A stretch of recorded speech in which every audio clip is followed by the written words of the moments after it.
Hi, everybody. Welcome to this evening's seminar, Mold, Indoor Air Quality, and Your Vintage Home. The people have spoken, and many of you wanted to know about these issues. No doubt being locked up in your home so much the last year and a half has really made this all the more relevant. So we're super excited tonight to have two speakers who I'll introduce in a minute. Before I do that, I just wanted to do a little, just talk about how we're going to run things tonight in case we've got some new folks. First of all, we're recording this, so just be aware of that. Everybody in the audience, you're all going to be muted the whole time, and our chat function below is actually disabled, but what you can do is put questions you might have in the Q&A section, which is probably at the bottom right of your screen. So if you want to just plunk those in as we go through this evening. Again, we'll have two separate speakers. We'll be taking a look at those as we go as well on the Bungalow Association side. So if you have general questions for us about the organization or anything like that, we can answer those as well as we go through. Otherwise, we'll do all of the Q&A at the end. Amanda from Elevate is going to be speaking for 20 or 30 minutes or so, and then Spencer from Bluestone is going to be speaking for about 15 minutes after that. So we have a pretty great list of things we're going to go through tonight. So I think I'm just going to go ahead and introduce our speakers. Again, keep in mind, Q&A at the end. Sometimes people are like, why is nobody answering my question that quickly? Just because, you know, some of it's probably going to get answered, and we just like to do it kind of all in one fell swoop. Okay, so without further ado, I would like to introduce Amanda Escobar Gramina first. Amanda is the Associate Director of Environmental Health at Elevate, a nonprofit organization dedicated to designing and implementing efficiency programs that lower costs, protect the environment, and ensure the benefits of energy efficiency reach those who need it most. In this role, she manages Elevate's health initiatives as they relate to stormwater, indoor air quality, and lead abatement. She also coordinates internally to ensure that health is integrated in all aspects of Elevate's core program work. Her previous positions held at Elevate included work on the dynamic pricing programs, energy efficiency, and healthy housing. Spencer Savoy is an environmental hazard abatement specialist with nearly 2 decades of experience in mold remediation, asbestos abatement, and lead-based paint mitigation. Spencer and the entire crew at Bluestone Environmental are dedicated to providing community members with the information they need to deal with environmental hazards in their homes and businesses in the most appropriate manner. During his career, Spencer's received regular ongoing training, certification, and licensing as an abatement worker, project manager, and environmental consultant. Additionally, he's developed training programs, manuals, and standard operating procedures for firms on both the consulting and abatement sides of the environmental hazard remediation industry. Again, we're going to be recording this tonight, so if you miss anything along the way, don't worry. We're going to be sending out a follow-up email at the end of this with any additional materials that maybe come up during the presentations tonight. We also are going to have this available on our Facebook page. The video will be posted, and on our YouTube page. So without further ado, I will turn it over to you, Amanda. Thanks.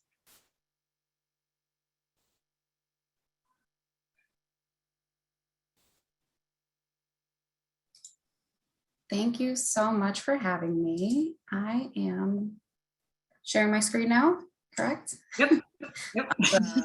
And Amanda, I'm gonna take my picture off for the most part. But if you have any questions, I'm here in the background, as is Gillian. So if anything comes up.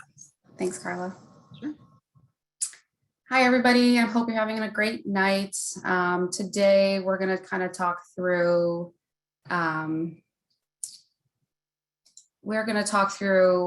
indoor air quality, mold, and just kind of what that means for your home. There's a lot you can do on the front end to really mitigate these issues in a home. And so we're going to talk through some of that today. So, and again, I work for an organization named Elevate. So I'm going to tell you a little bit about my organization, as well as indoor air quality. And then mold is part of kind of what makes up part of your indoor air quality. So we do want to kind of talk about that. And then generally, these are all part of kind of how to maintain a healthy home. So we do want to make sure that we kind of understand how indoor air quality, mold, and just maintenance on an older home really all impact the health of all the residents in that home. So we're going to jump into what Elevate's mission is, and it was discussed kind of earlier in my intro, but we do design and implement programs to reduce costs, protect people and the environment, to ensure the benefits of the clean and energy efficiency can be used by those that need it most. So that's our primary focus. And a lot of our work does bleed into other additional housing issues. And so that's kind of the realm of energy, the environmental health work that I do at Elevates. So we're going to jump right into indoor air quality. This refers to the air within your building, within your home, and it especially relates to health and comfort of building occupants. And a lot of our indoor air quality is kind of related to kind of the exposure over the years of different products and items that we're bringing into the home, and or how we use our home, whether it's you're using your stove, different other appliances, specifically combustion appliances that use gas. So these all add to our air quality inside of our homes. And we spend 90% of our time indoors. Perhaps with COVID, we could argue we spend more time indoors, or have over the last year and a half. And so it's really important to pay attention to the subject. And it's awesome that the Bungalow Association has taken this as kind of a subject to kind of pull out and heard that from the members of the organization. So indoor air quality is made up of a lot of different things. Again, things that are inside your home, whether it's pets that you choose to have there, pests that might enter your home at different times, as well as how you feed yourself. So cooking, or any chemicals that you bring into the home, whether it's for cleaning, whether it's for pest management. There are different, that also adds to kind of the air quality. Then we get to mold. That's also brought in when we have a water issue or something going on in the home. We might end up with a mold problem. Pollen just enters in through windows and or just on our clothing as we enter in the home. Tobacco, if anybody smokes in the home, as well as mildew, for example, in a basement or in a bathroom. So these all impact the air quality in our home. And so just trying to address some of these will really impact the health of all the residents in the home. So primarily, the ways to improve indoor air quality are kind of three high-level ideas. So controlling the source, ventilation improvements, as well as air cleaners are all options. And with this work, basically, what you're trying to do, especially with the control the source, is really kind of eliminate individual sources of pollution and reduce that emission. So you're really trying to reduce your exposure to certain things. So for example, if you're using your stove, you might want to use the ventilation that you might have on top of it. Some people, not everyone has a kitchen fan, but if you cook with it and have a kitchen fan, turning that on will help kind of reduce that pollution coming off your stove. So that's one example.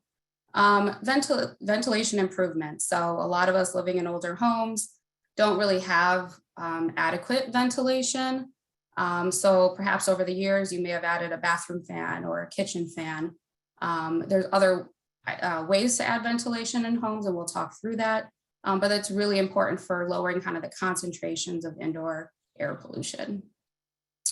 And then lastly, air cleaners. So in some homes where maybe you can't make the changes if you're renting, for example, or if you want additional ventilation in a certain space like your bedroom, there are portable air cleaners. And so that's an option that we can, that we'll show you today, as well as in your furnace, the filters that you use, remembering to change those regularly, but also knowing the quality of the filter that you install as being super important.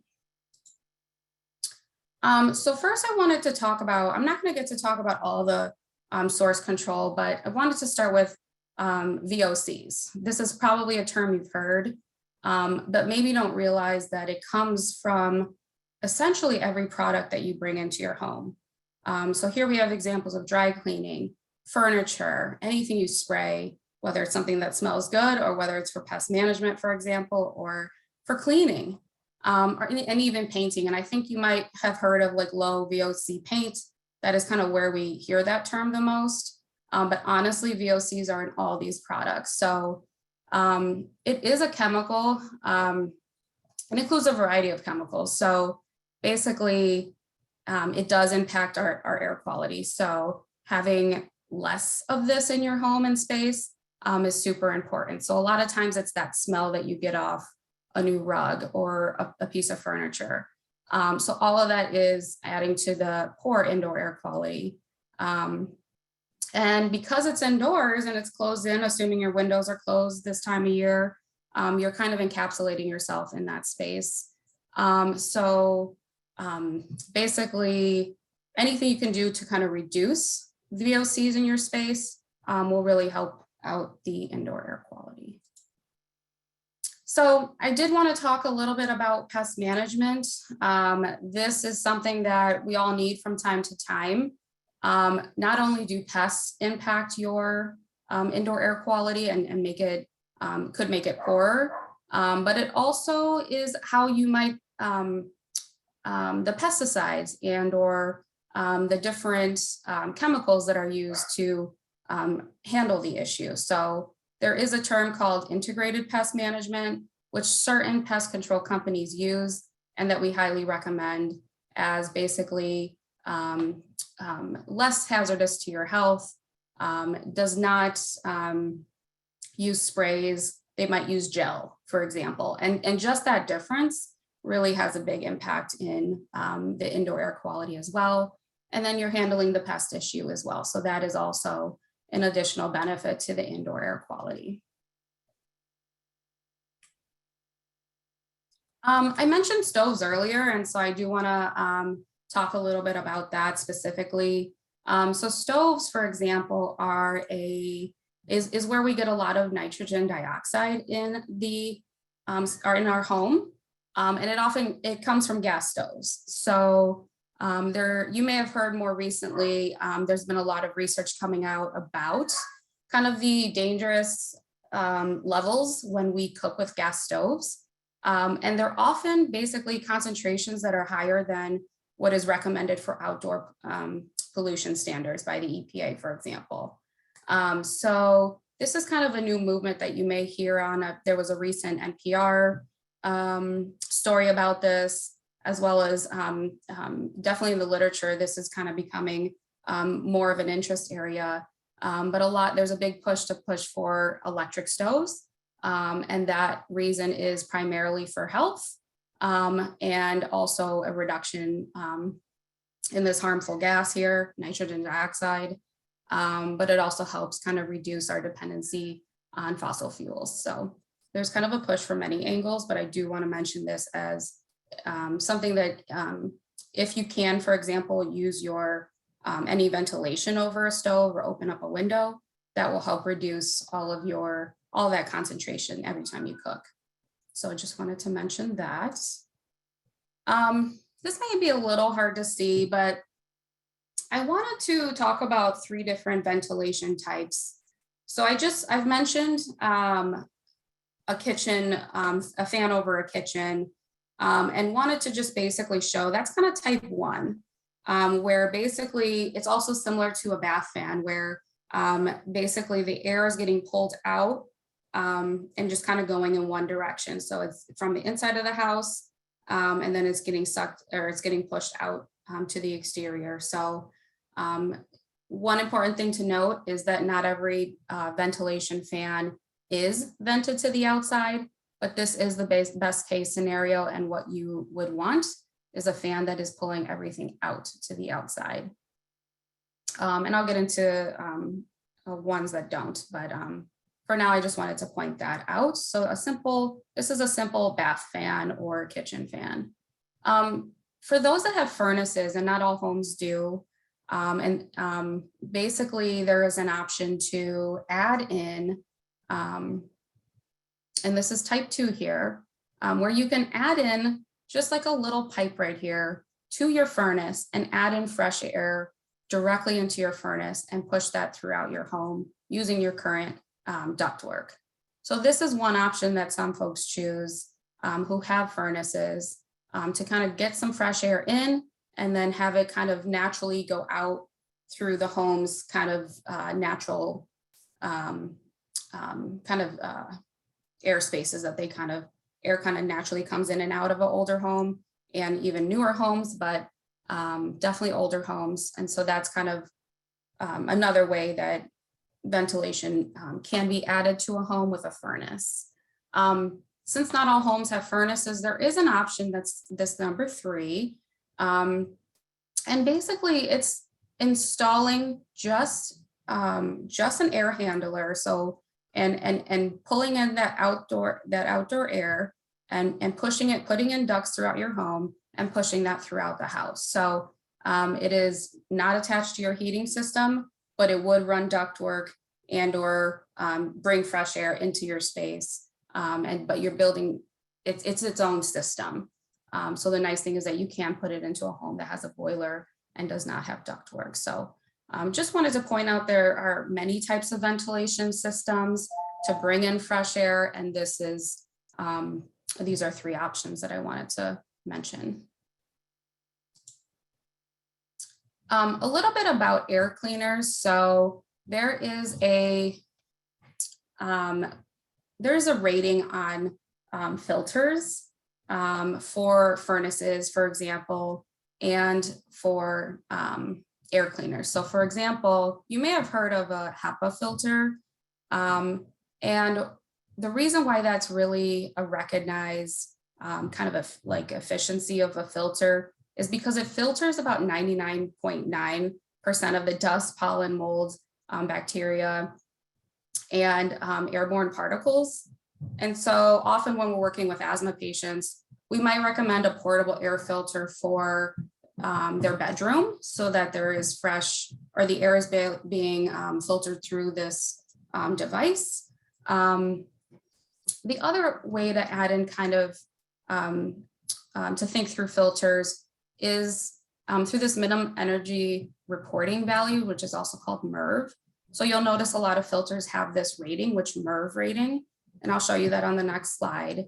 But this rating basically tells you kind of how granular it will pull out different particles in the air. So when we look at filters for furnaces, I'm going to show you here on the next slide. The ones that pull out allergens are in the MERV 11. So that is basically, it's going to be a more expensive filter than the typical filters you might traditionally buy, but perhaps is worth the additional investment, because then you know that the air that's filtering around through your home, through your furnace, is getting pulled through kind of a better filter specifically meant for kind of allergens. And that includes all the stuff that we're concerned about, mold and improvements in indoor air quality. And that's just an upgrade on your furnace filter. And then just to kind of loop back to portable air filters, this might be a product that we put into someone's bedroom and it's just a plug-in. Just to note that vacuums also come with HEPA filters. So if you have pets and or just want to control the dust in the home, running a vacuum with a HEPA filter also is another option for improving indoor air quality. So we're going to jump into mold, which is, again, I'm just kind of pulling that out. Obviously, that's been an interest of the group that's joining us today. So we're going to kind of get into this specifically as an indoor air quality measure here. So mold is, I think, as we know, kind of found indoors and outdoors. And it enters in just through anytime you open a window or use your heating system, cooling system. It's just essentially just kind of all around us all the time.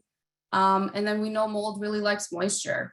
So any kind of leak at the roof or window, pipes, anywhere, any plumbing issues, or if you had any flooding with all this recent rain, we know that mold likes moisture. As well as, any kind of large mold infestation, you're really going to see it and or smell it. I tend to smell it first. If you have a sensitive nose, that's kind of where you might, you kind of smell it in basements and so on and so forth, kind of that mustiness.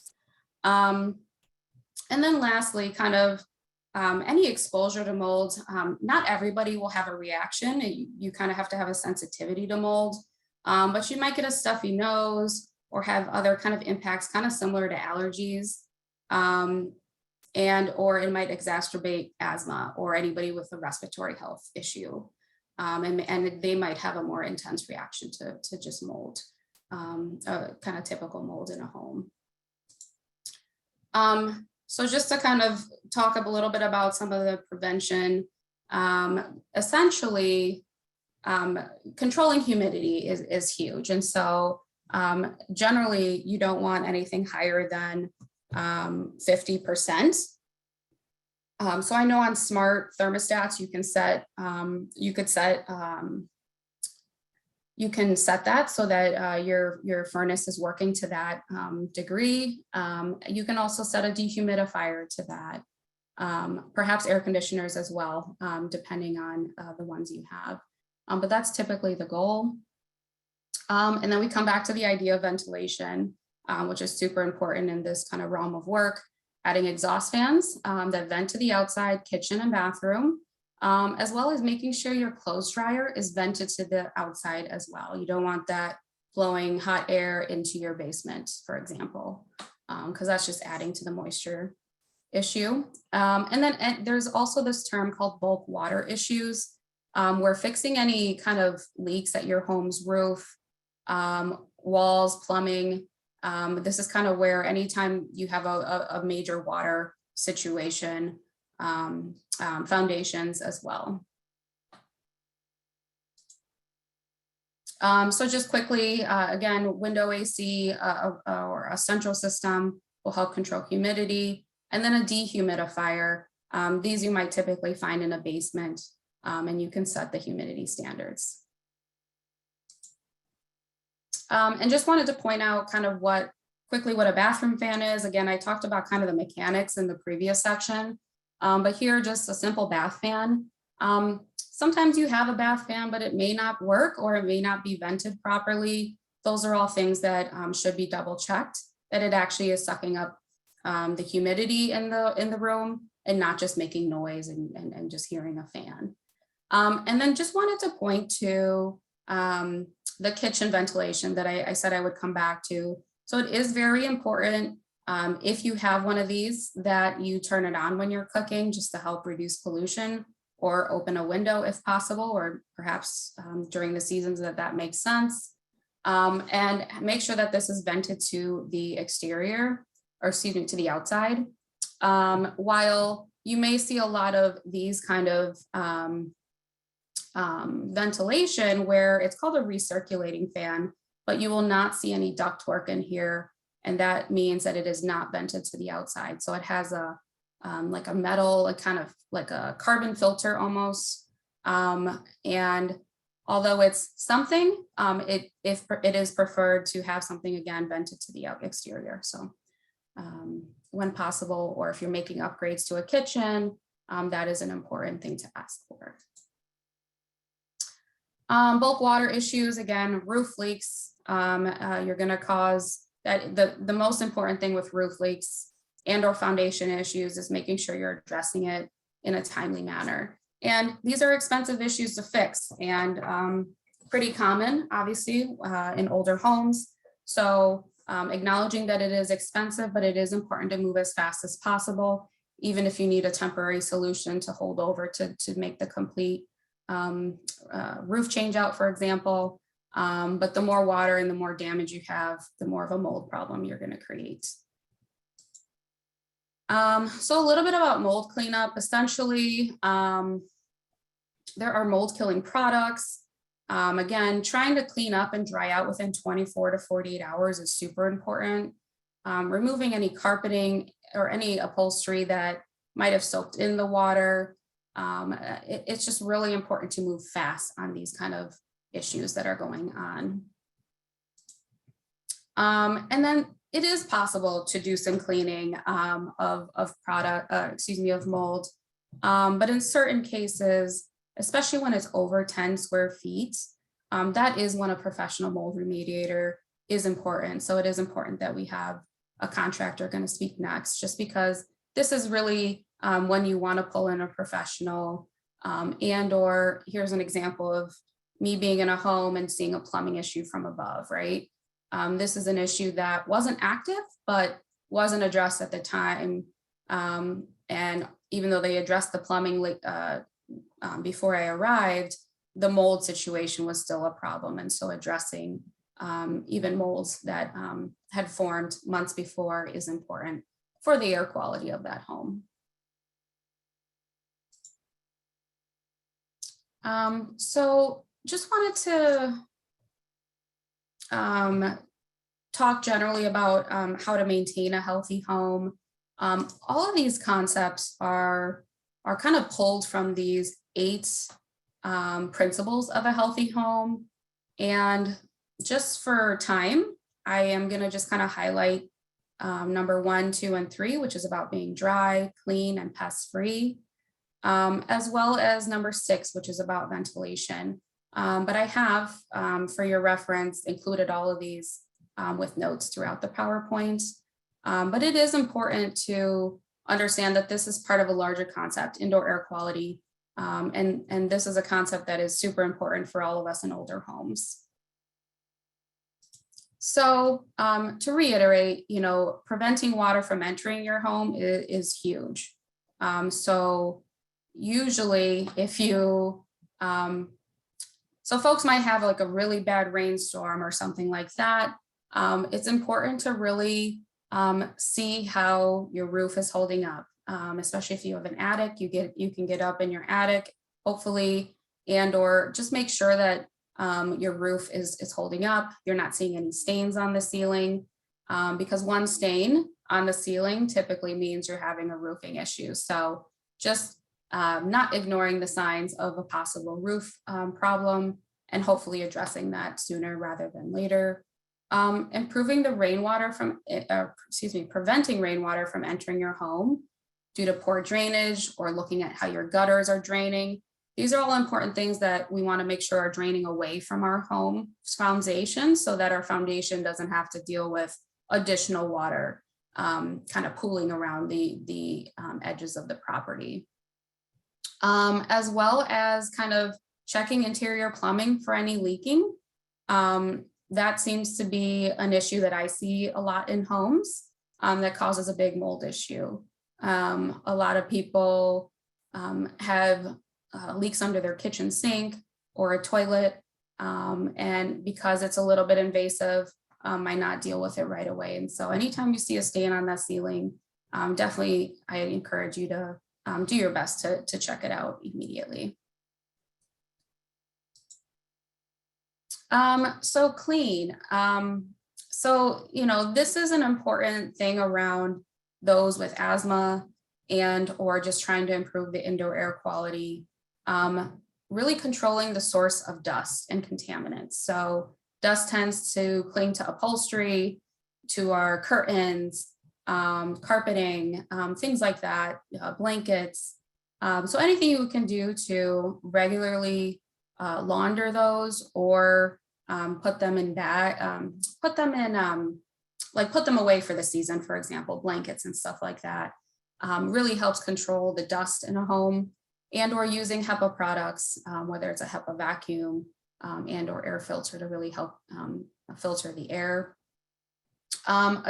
Also, kind of just creating cleanable surfaces. So if you have a lot of clutter and or stuff in the home, it is hard to kind of give everything a wipe down. So that is part of the kind of reducing clutter, just to have access to everything. And then we really encourage you kind of to use those green cleaning products when you do so, just to reduce the VOCs in the home. And then using effective wet cleaning techniques. So using the kind of old school dry duster just creates more dust in the air and just kind of picks it all up. So we really recommend a spray and a wipe, or just using like a Clorox wipe, something that's already has moisture to it. That really helps pick the dust up. And so that's an important a thing that's called wet cleaning. And then I want to highlight number 3. So this is about pest management. So again, I tend to see, we might see pest issues just on one floor. Perhaps you don't really go in the basement too often, or you might do so just on a weekly basis to do laundry, for example. It is really important to kind of pay attention if there are any pest issues, because that can really impact the air quality of a home. And then just how you address the pests if you do have any issues, and really looking for an IPM strategy, and looking for a contractor and or looking into kind of things that aren't spray and or it will kind of decrease the air quality in the home.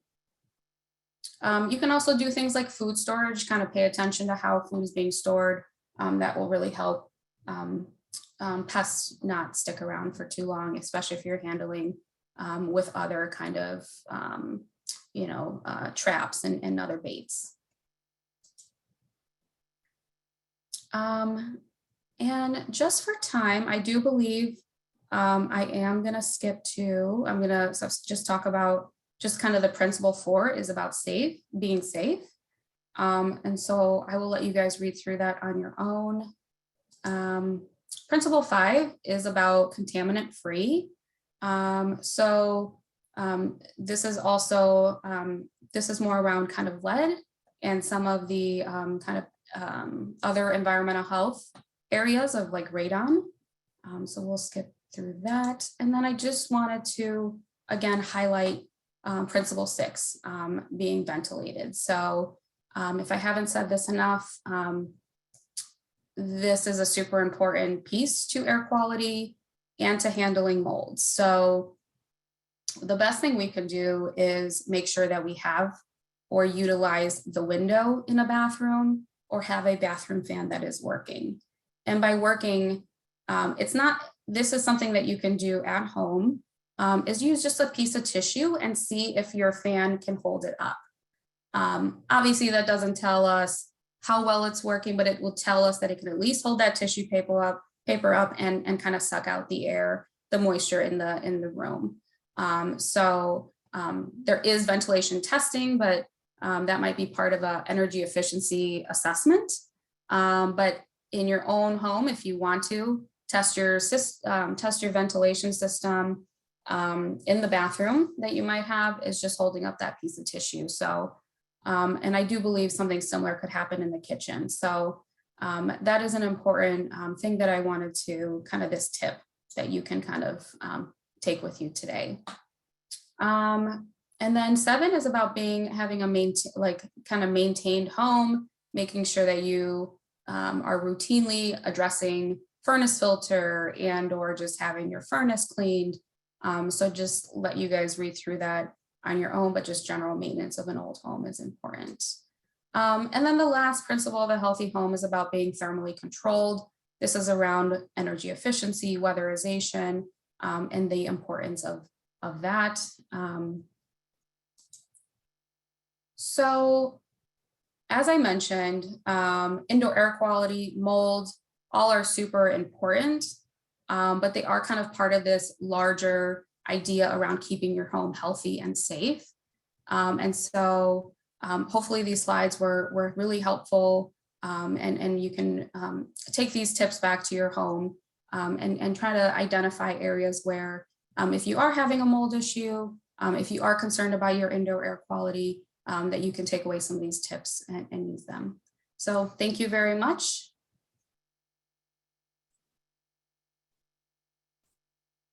Thanks, Amanda.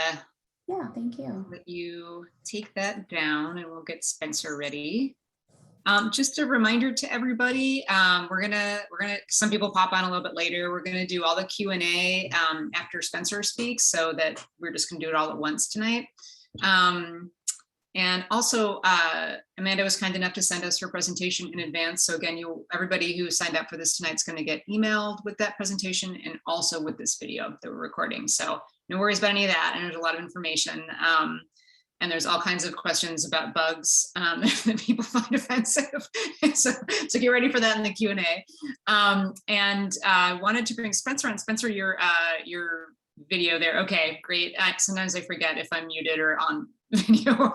But Spencer's just going to talk about, he actually does this remediation work for mold. So we thought it'd be really interesting to have somebody sort of talk about what that looks like, just the process of that, instead of just talking about it sort of abstractly, because people tend to have a lot of questions. So whenever you're ready, then if you want to just share your screen, even if it's just you, feel free, Spencer.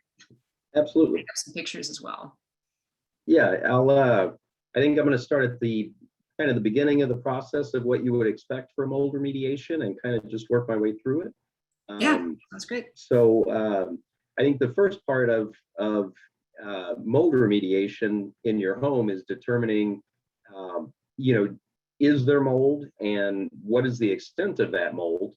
And that's a really important step that a lot of people don't think about. So, if it's mold in an attic, there's no drywall typically, it's just wood. So you're going to see that mold pretty easily. In other cases, it may be behind plaster or behind drywall. And until there's a stain, you may not realize that it's there. So I think a lot of the tips Amanda gave about preventing mold and checking, checking various areas and making sure you have good ventilation, those are all great tips, because ventilation in particular is one of the main causes of mold that we see at Bluestone.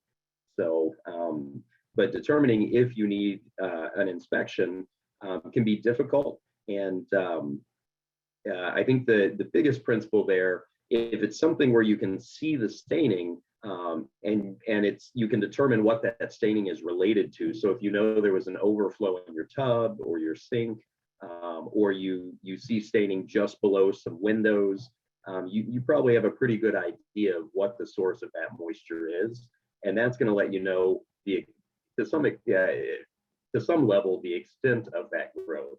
So, for example, if you see staining below just 2 windows on a particular wall, there's a pretty good chance it's coming from those windows, and that the extent is going to be relatively small because right around that source. In other cases, it may be hard to determine what that source is. You may see mold growth in various areas of a particular wall or various walls. In that case, you may need to talk to an environmental consultant and have an actual mold inspection performed, where they will use infrared cameras, moisture meters, and other tools to help them determine if there's growth in a particular area. And a lot of those tools, the tools don't actually look for mold growth. They're identifying the environmental conditions that would support mold growth. And those tend to be moisture levels above 15%. The reading on a moisture meter would be wood moisture equivalent is the reading that it gives. So anything above 15% wood moisture equivalent typically is considered environmental conditions that would support mold growth. So the inspection can identify those areas where the environmental conditions are right for mold growth, and that can really help to determine the extent of that growth. And that's helpful in 2 ways. One, you limit the removal or treatment of materials to just those materials that need to be removed or treated. And 2, when you go to rebuild those areas, if there were materials that were removed, like drywall, you want to limit the amount of materials you put back, so you're not spending money on treatment of unaffected areas and reinstalling materials in those unaffected areas. So inspections, there's a cost to an inspection with an environmental consultant, but it can really help to limit the overall cost of the project.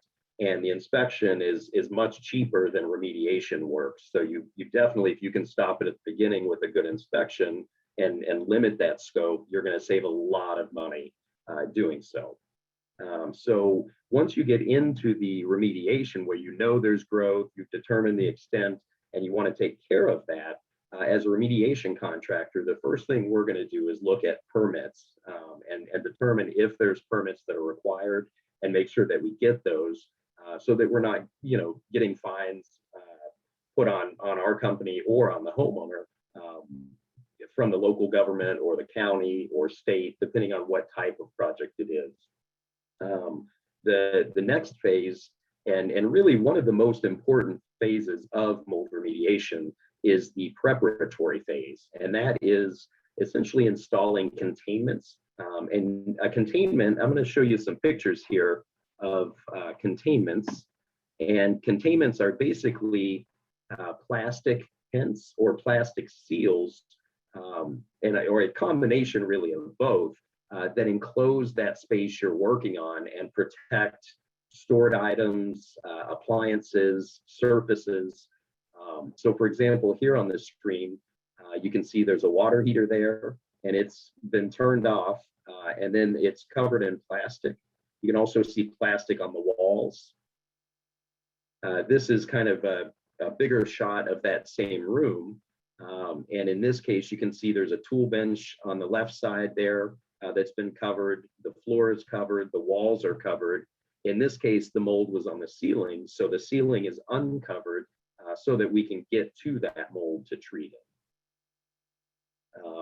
And the containment is very important because what we're trying to do there is make sure while we're removing the mold and or removing the materials that are affected by mold, I should say, and treating the underlying wood framework or other materials that are beneath the affected materials, we want to make sure that, for example, as we pull that drywall off that's mold affected, there's going to be a lot of spores, mold spores, that come off of that drywall just by virtue of moving it and shaking it around. So we want to limit that to that contained space so it's not getting into the rest of the home, and we're going to be able to clean that up. And that's the purpose of the walls, the floor, the ceilings, and what have you. In the bottom left of this picture, you can see there's a device there that's kind of blue and silver.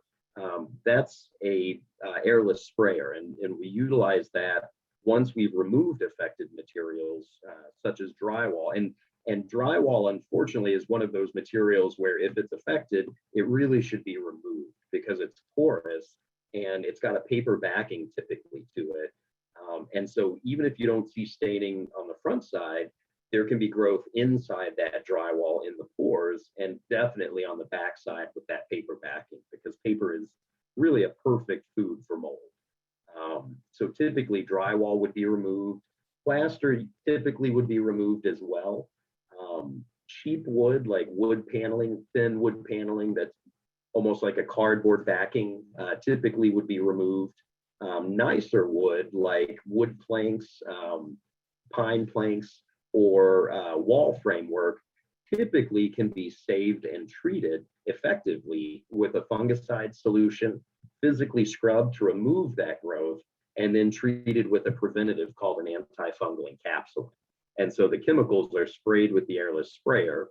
And for example, in the picture here, you can see there's some wood on the ceiling there under or over the drywall that was removed, and that would be treated with a fungicide, physically scrubbed to remove any growth that's there, and then also treated with that preventative called an antifungal encapsulant.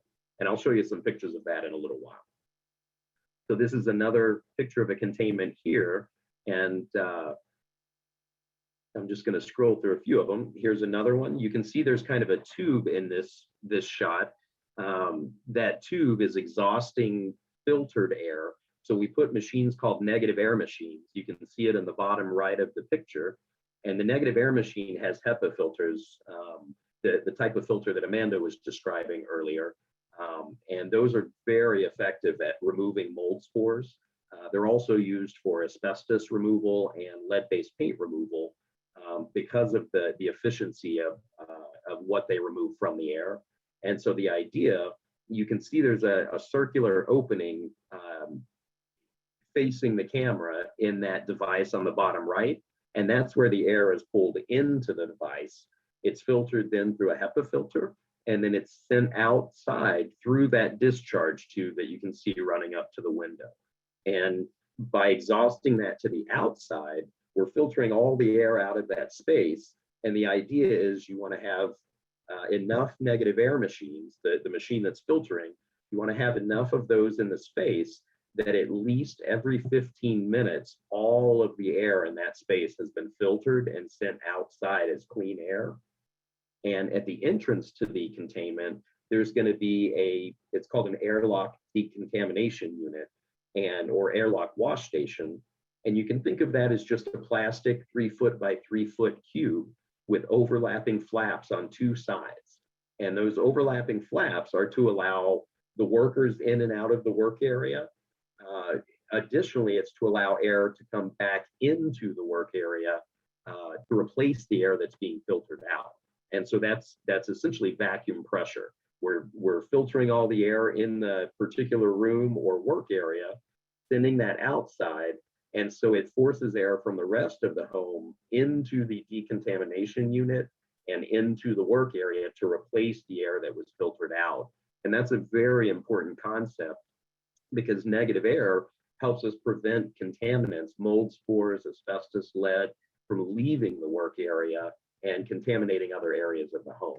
So, whenever you have a mold remediation performed, you definitely want to see a negative air machine running, and you want to see, while the work's being done, you want to see it hooked up to a window to be exhausted out. There's times later on where the work is completed and you're just trying to continue to clean the air because it was really, really mold affected when you started the project. You may disconnect it from the window after you're totally done and everything's treated and let it run disconnected from the window, which is a mode that's called air scrubbing mode as opposed to negative air. Negative air just means it's creating vacuum pressure in that space. The air scrubbing mode is basically just recirculating all of the air in that space as opposed to sending it outside. And so that's just to continue to clean that area, but it's not preventing that air from going to other areas of the home or anything like that. And that's why you would only do that after you've completed the remediation. So this next shot is a corner, and it's 3 walls and the ceiling on the top. And in this case, we were removing the bottom 2 feet of drywall and treating the underlying wood framework in those areas. Yeah, you can see more containments here. Now, under the plastic walls, there's also plastic seals that go over windows, doorways, air registers, and penetrations to other areas. And those are very important. You always want to have 2 layers of plastic between the work area and the areas outside of the work area. And so we have a seal over the window, and then we also have a plastic wall. Now, this is another shot of the negative air machine. And on the right side of the machine, you can't see it as well, but that's where that round opening is that's intaking air.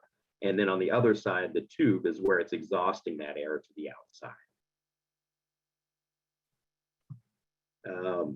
So as far as that's the first part of the process, the the preparatory phase. Remediation is the next phase. So that's where you're actually treating those materials. And there's basically 2 ways that you would remediate mold. And it depends on the material and how affected it is. So for example, if it is an attic and you're looking at the roof sheathing, like this next shot here, and this is the bathroom fan, the silver thing going up to the roof there at the bottom. You can see that's the exhaust for the bathroom exhaust fan. And unfortunately, they just tied that up near a box vent. That's the hole in the roof, is the box vent.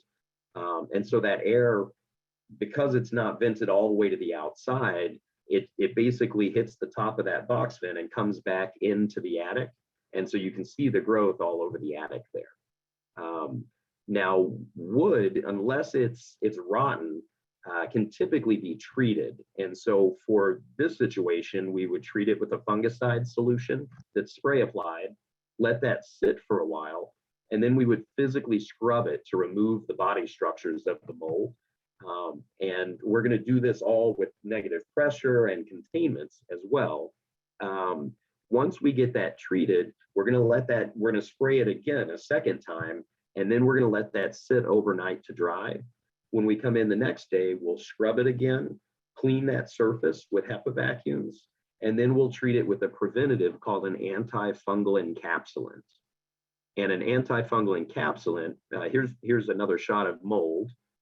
And then the white, this is an attic as well. And you can see the wood in the attic here is white. And that's the antifungal encapsulant. We use a product called IAQ 6000, and it comes with a 10-year manufacturer warranty against regrowth of mold. And it basically, antifungal encapsulants do three things. They seal that surface, so as mold spores land on it in the future, they can't break through that barrier to eat the wood. They also have a long-term fungicide built in, so it helps retard growth moving forward. And then additionally, it forms a seal over any spores that may have been missed during the remediation. Since they're microscopic, we wouldn't know if they were missed. So it would seal those to the surface so they can't get moisture to grow or inoculate other areas with growth. So very important to use an antifungal encapsulant at the end there. So the final part of the process would be the cleanup. And the cleanup, as Amanda stated, is always done with HEPA equipment. So HEPA vacuums, and then also wet wiping, which she mentioned. Now, when we do wet wiping, we use a fungicide solution. So we're dipping rags into it, wringing them out, and we're wiping a small area, and then we're disposing of that rag. We'll get a new rag, dip it in, wring it out, wipe a small area, dispose of that rag. And the reason you're disposing of the rag is because you don't want to spread that dust around. You want to make sure that you're using it to remove the spores from the surface, but not just kind of spreading that dust and spores around. Additionally, we would use HEPA vacuums to remove any dust, debris, and it's usually a combination of both HEPA vacuuming and wet wiping, depending on the surface that you're treating. So just a few quick topics that I won't go into too much just because of time. Insurance is always a question we get, is insurance going to cover it? Unfortunately, with a lot of mold policies, they exclude mold treatment. Some policies will include it, but most exclude it. However, they do typically treat water damage. So having worked with a lot of good adjusters that wanted to help people out, they've told me if it's a mold issue and you're trying to go through insurance, it has to be written up as water damage, which it is because mold is the result of water damage. And if it's water damage, typically they're going to cover at least a portion of that. You just don't want the estimate really to talk about mold a lot. You want it to be primarily focused on water. The last thing I'll talk about is the rebuild. For example, when we remove drywall from an area and treat the underlying materials, those areas are going to need to be rebuilt. So new drywall, if the wood was rotten and we had to remove some wood, then the wood would need to be replaced. And that typically is done by a general contractor, not the remediation contractor. A lot of remediation contractors will try to give you a bid for the rebuild. Something they won't typically tell you is their rates are going to be higher for that work because they're paying for hazardous material insurance and specialty training. And at that point for the rebuild, there's not hazardous materials related to mold involved. And so you don't really need to pay that premium to pay a remediation contractor to do the rebuild. I always recommend a general contractor for that. So, the last thing I'll touch on is just lead-based paint and asbestos. Because mold remediation involves removal of materials sometimes, you do always want to make sure that you're considering lead-based paint and asbestos and other hazards that could be in the area. And if it's a good remediation contractor, they're going to consider that, and they're going to use lead safe practices or perform asbestos abatement as part of that work properly. So yeah, I hope that gives you a good sense, of what to expect with mold remediation. And with that, I think I'll turn it over to Ms. Bruni. Great, thank you so much, Spencer. Just be sure to unshare your screen now, and we will get into Q&A. Let's see, we have a bunch. That was super helpful, by the way, too. It didn't even occur to me to think about insurance issues in terms of, reporting it as water damage versus mold. So things like that, I think, are like worth their weight in gold. So if everybody could put their cameras on, or Spencer and Amanda, Gillian, you can be behind the scenes, obviously. I just wanted to start going through some of these. We're going to run a little bit late, everybody. Spencer, I hope that's okay with you. I had a chance to check in with Amanda while you were talking, but if we might just go to like 10 after or so, just because we were a little bit longer, and I want to get to some of these. Okay, so once the moisture in the attic is corrected, venting, termination, and hopefully air sealing the attic, what real issues can the mold staining cause by remaining on the roof deck? Guessing that's a Spencer. Sure. Yeah, it's a very good question. First of all, with the ventilation, it's tricky to figure out ventilation issues. One of the things, if you've tried everything and you can't solve it, generally the solution that we found is effective is installing a humidistat controlled attic exhaust fan. And attics often have a temperature controlled attic exhaust fan. You can have that humidistat added pretty cheaply.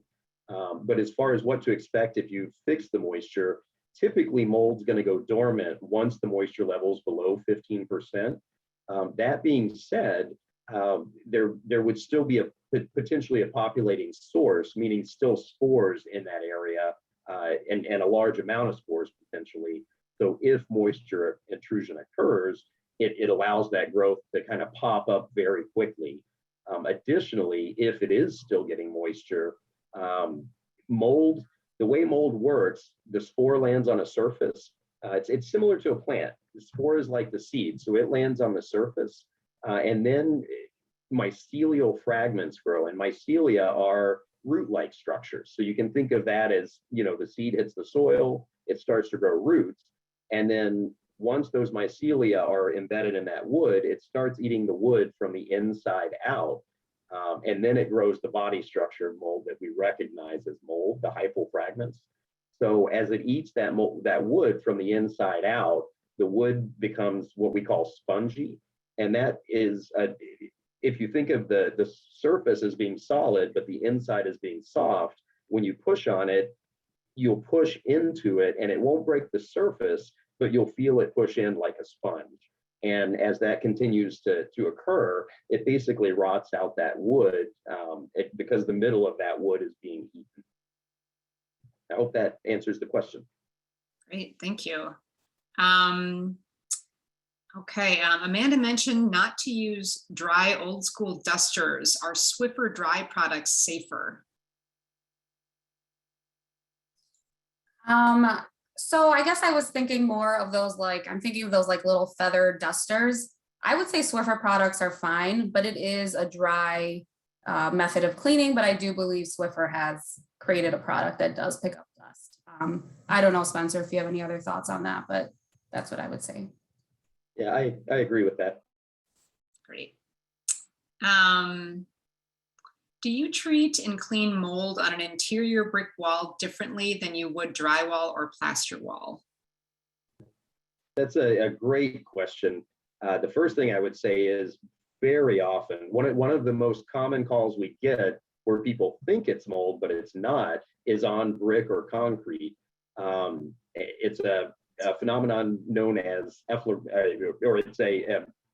it's called efflorescence, and efflorescence is basically a buildup of salt the salts that make up the brick or concrete. As moisture moves through that brick or concrete, it dissolves some of the salts that make it up, And then it's essentially going to move to the less humid side to try to reach an equilibrium.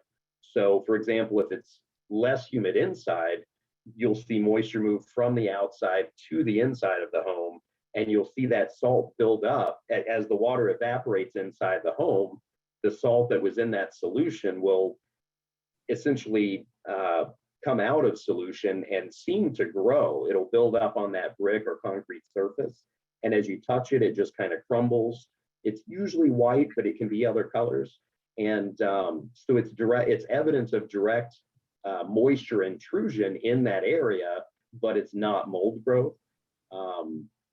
If there is mold on concrete or brick, it would have to be painted, because there's not enough organic content in mold or brick for mold to grow. If it's painted, typically you'll see the mycelial fragments, the root-like structures start, so black circles all over it. But it usually won't get any worse than that, just because that paint is such a thin layer that it doesn't have enough nutrients to actually bloom and get the fuzzy growth, the hyphal fragments that everybody recognizes as mold. So usually with brick or concrete, it's going to be treated with a fungicide solution, scrubbed to remove that growth if there's growth, and then treated with an antifungal encapsulant. Whereas with plaster or drywall, you're going to remove that affected portion of plaster or drywall and then treat the underlying wood framework. All right. We talk a lot about efflorescence in our masonry workshops too, so many people will be familiar with that term at least. Looks like I was going to just, the one that I think you're typing right now, Amanda, I think it might be nice just to say this one out loud for folks too. It's regarding pest control. I use Orkin and they don't use a gel, but they do spray the exterior of my home and also treat the inside with a low odor spray. Would this be considered integrated pest management? I just think it's kind of good to clarify again what that would, Yeah, that's a good question. I would ask Orkin if they're using IPM strategies. I do know there is a handful of pest management companies, primarily two that we use in my work with asthma patients, and Orkin is not one of them. So I would ask them if their strategies meet that, but I would say any spray. I think the low odor is meant to be kind of low VOC, but to me, low odor does not mean low VOC. I think that's what their wording is trying to describe, but I'm not sure that there is a definition for low odor as equaling low VOC. So, but there are some companies in Chicago that do advertise IPM, like IPM as their main, or you can request it. And so they have a certain strategy, and you can call around and see how they handle the specific issues you're dealing with. So. And if you want to email me afterwards, I'm happy to talk through some of those contractors we use. That's great, thank you.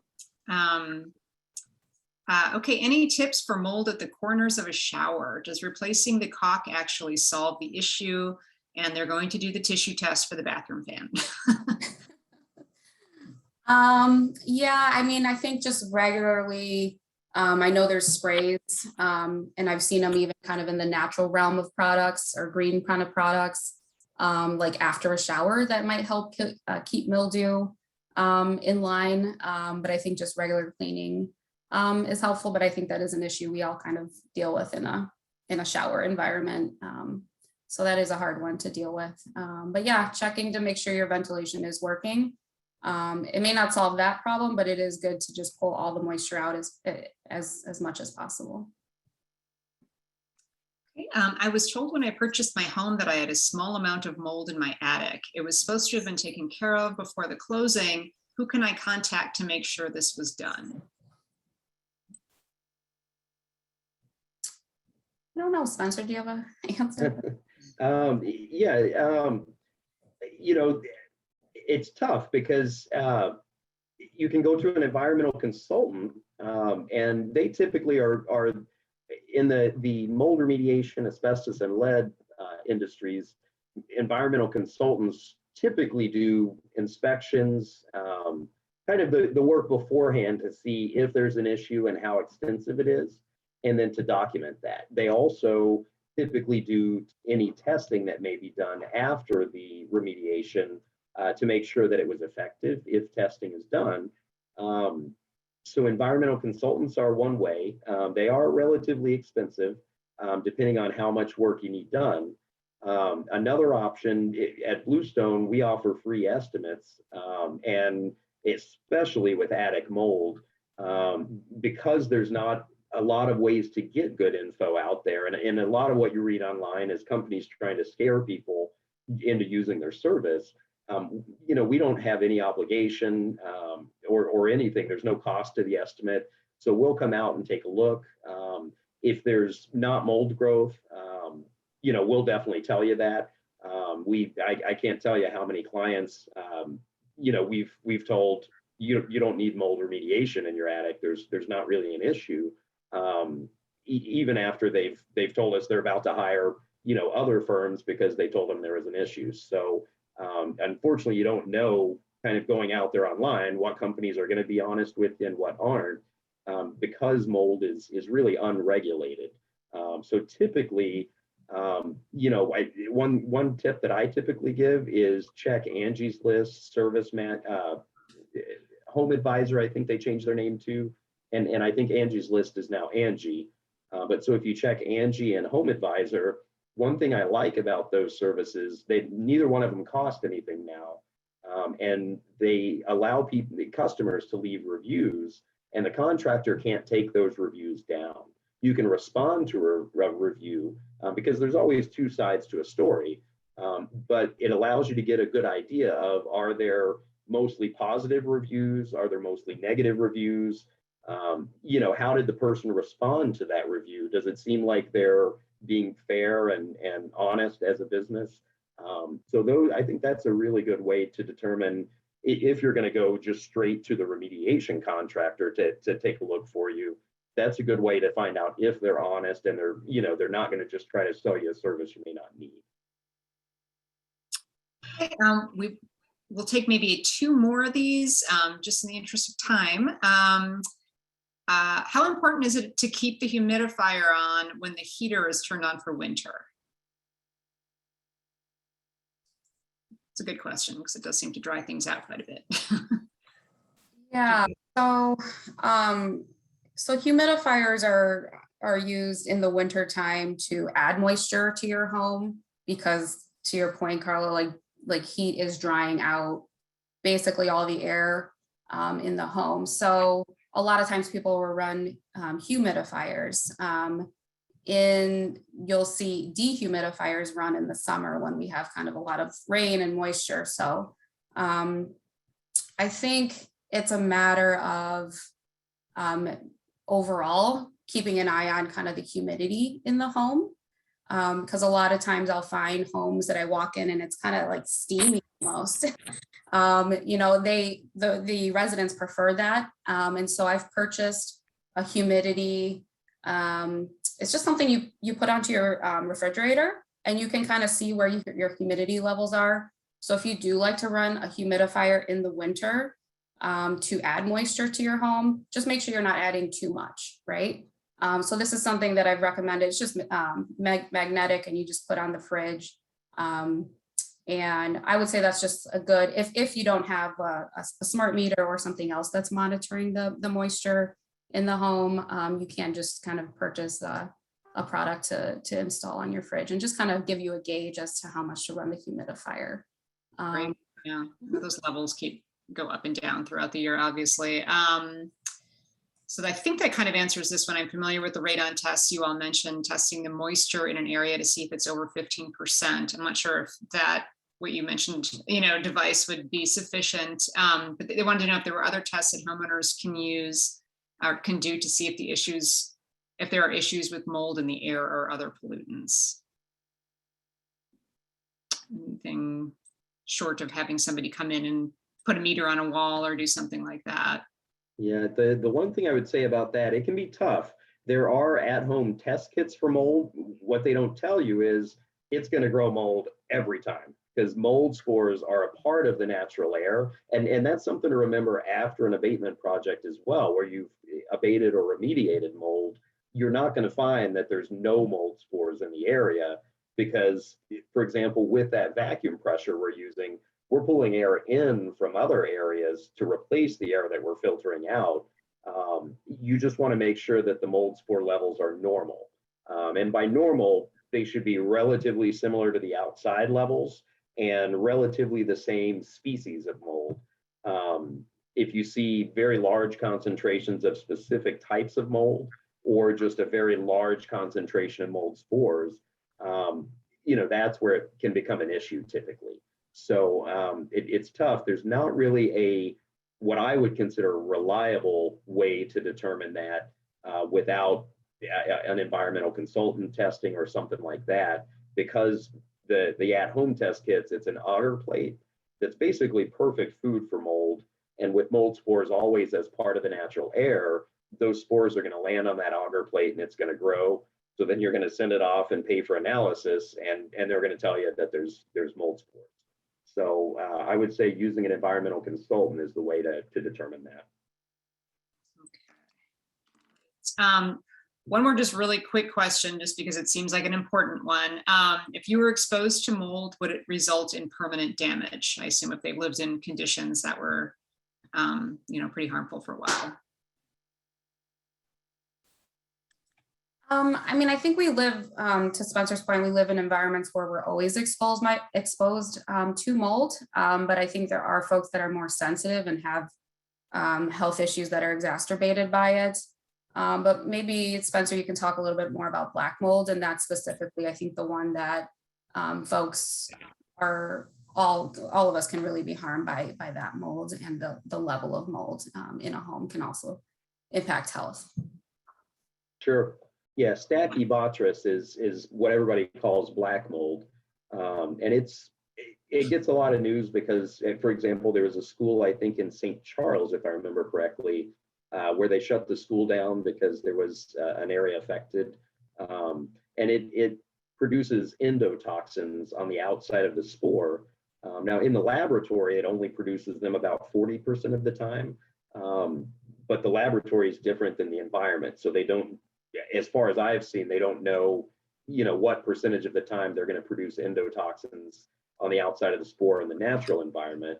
But typically, most regulators that deal with mold tell you to treat all mold as the same, because there are molds that produce endotoxins, but there's also a huge part of how mold affects you is really related to your particular immune system. And I always use the example of myself and my stepdad.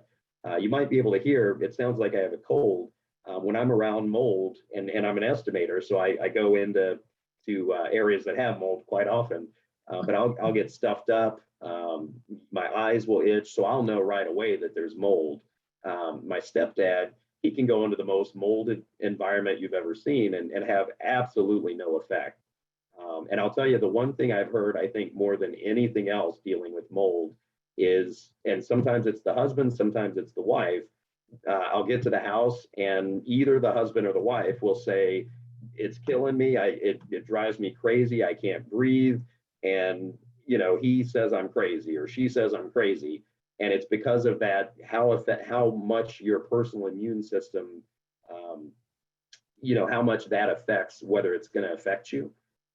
As far as effects, in general, the effects tend to, because exposure tends to not be huge for most people, it tends to be cold and flu-like symptoms, scratchy throat, watery eyes, scratchy eyes, sneezing, some respiratory issues. But there are some types of mold and just extreme exposures where it can, for example, there's a mold that grows in dirt, and so it would typically be excavators that breathe that as they're kind of digging through the soil, and that it can grow in your lungs. And so, and there's other diseases and things that it can cause, but it tends to be very large exposures. So either a very long time living with a moderate-sized issue, or just a very, very weak immune system, or somebody that's very allergic. Okay. Somebody asked if they could have your contact info, Spencer. Is it okay if we include that? Oh, absolutely. Yeah, and Okay, at great. Bluestone, we're Perfect. one of our philosophy. I'm Oh, sorry. go ahead. I was just going to say, yeah, if anybody has questions, whether it's a job for us or not, we're always there as a resource at Bluestone. Just because it's so hard to get good info, honest info, without somebody trying to sell you something. So if you don't need it, we're going to tell you you don't need it. Appreciate that. All right, great. So just to remind everybody, I know we didn't get to all the questions tonight. Amanda also said you're welcome to shoot her an email if you had a question that was burning that we didn't get to. So thank you guys so much for that. We also have a trusted referrals list on our website. You can always click on that. Just go to chicagobungalow.org, click on trusted referrals, and we have lists of some companies that can help with some of this stuff too, if you're looking. And yeah, we'll have the recording in the email, any additional materials that might seem relevant, Amanda's presentation, and their contact info. So thank you all so much. Thanks for hanging in with us a little bit late tonight. But yeah, can rewatch us whenever you need to. Appreciate you guys' time, and we will be in touch. Thanks for having me.